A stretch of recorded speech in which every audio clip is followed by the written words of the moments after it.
வணக்கம். எங்களுக்கு 2-3 நாளாக வீட்டில் கெஸ்ட்டு, வீடியோஸ் போட முடியல. விநாயகர் சதுர்த்தி கொலக்கட்டை வீடியோவோடு அப்படி நின்று போச்சு. இப்போ தான் அவங்கெல்லாம் ஊருக்கு போனாங்க. அதோட கண்டினியூஷன் தான் இது. பால் கொலக்கட்டை செய்ய போகிறேன் நான். இப்போ அதை பற்றி பார்க்கலாம் வாங்க, வீடியோக்குள்ளே போகலாம். பால் கொலக்கட்டைக்கு நான் 1 கப்பு மாவு எடுத்து வச்சுருக்கேன். அதில் 1 ஸ்பூன் உப்பு போட்டுக்கலாம்.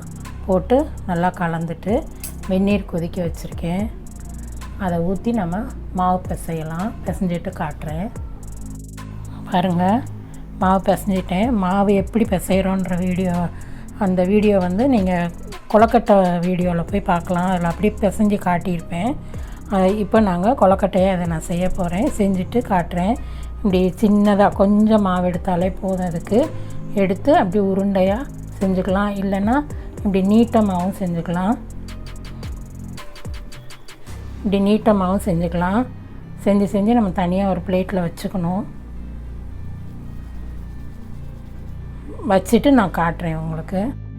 மாவு பிசைஞ்சு சின்ன சின்ன உருண்டையாக இந்த மாதிரி நீளமாக செஞ்சு எடுத்து வச்சிட்டோம். இப்போ நம்ம பால் கொலக்கட்டை செய்யலாம் வாங்க பார்க்கலாம்.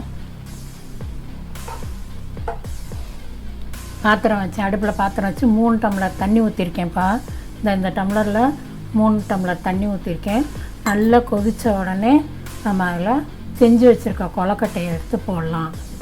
கொதிச்சிச்சு ஆஃப் பண்ணிடலாம். பாவை கொதிச்சிச்சு. இப்போ நான் செஞ்சு வச்சுருக்க கொலக்கட்டையை ஒன்றா 5-6 போடலாம். அது நல்லா இந்த சுடுதண்ணியில் வெந்து மேலே எலும்பி வரும். நமக்கு அதில் நம்ம தெரிஞ்சுக்கலாம் அது வெந்துருச்சு அப்படின்ட்டு.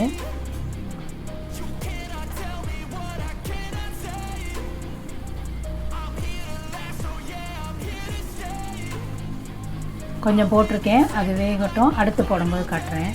வெந்து கொதித்து வந்திருக்கு, நல்லா கரையாமல் வந்திருக்கு. இந்த நேரத்தில் நம்ம வெல்லம் கரைச்சி வச்சுருக்கோம். அந்த தண்ணி எடுத்து ஊற்றலாம்.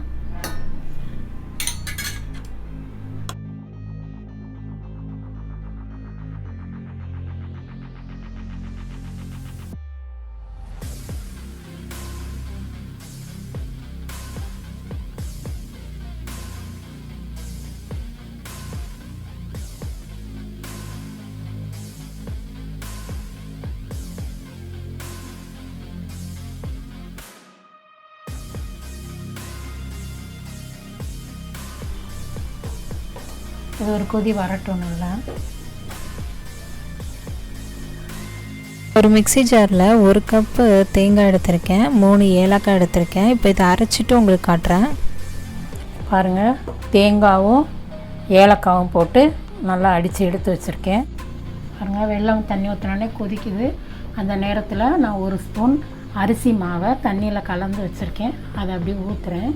இது ஊற்றுறதுனால என்ன ஆகும்னா, அந்த தண்ணி வந்து நல்லா கொஞ்சம் கட்டியாக சாப்பிட்றதுக்கு டேஸ்ட்டாக இருக்கும். தண்ணி கொதித்து வரட்டும். அதுக்கப்புறம் நம்ம தேங்காய் போட்டுக்கலாம். இந்த நேரத்தில் நான் அரைச்சி வச்ச தேங்காயை ஊற்றுறேன். தேங்காயும் ஏலக்காயும் அதில் நான் சேர்த்து அரைச்சி வச்சுருக்கேன்.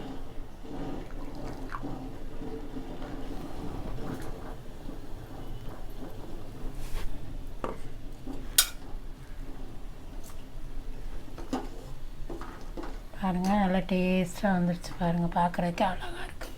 தேங்காய் ஊற்றினோடனே 1 கொதி தேங்காய் ஊற்றி ரொம்ப கொதிக்க வைக்க வேண்டாம். 1 கொதி வந்த உடனே நம்ம ஆஃப் பண்ணிக்கலாம். இது கொதிக்கட்டும். நல்லா பாருங்கள், இது நல்ல பதத்துக்கு வந்துடுச்சு. இந்த நேரத்தில் சுவைக்காக டேஸ்ட்டுக்காக 1 ஸ்பூன் நெய் போடுறேன் மேலே.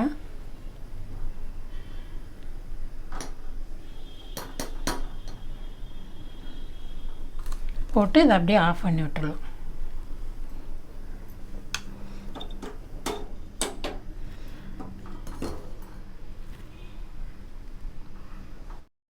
பாருங்கள், நான் கப்பில் எடுத்து ஊற்றுறேன்.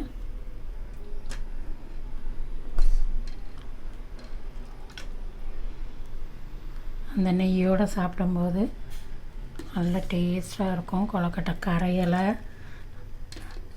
நல்லா இருக்குது. குழந்தைங்களுக்கு சாயங்காலம் செஞ்சு கொடுத்தீங்கன்னா, சாட்டர்டே சண்டே செஞ்சு கொடுத்தீங்கன்னா இஷ்டமாக சாப்பிடுவாங்க. இந்த பால் கொலக்கட்டை இப்போ நிறைய பேர் வீட்டில் செய்கிறதே இல்லை. இந்த மாதிரி செஞ்சு சாப்பிடுங்க, ரொம்ப நல்லது உடம்புக்கு. இதோட இந்த வீடியோ முடிஞ்சிச்சு. நாளைக்கு ஒரு வீடியோவில் பார்க்கலாம். இந்த வீடியோ பிடிச்சிருந்துச்சுன்னா லைக் பண்ணுங்கள், ஷேர் பண்ணுங்கள், கமெண்ட் பண்ணுங்கள், சப்ஸ்கிரைப் பண்ணுங்கள். தேங்க்யூ.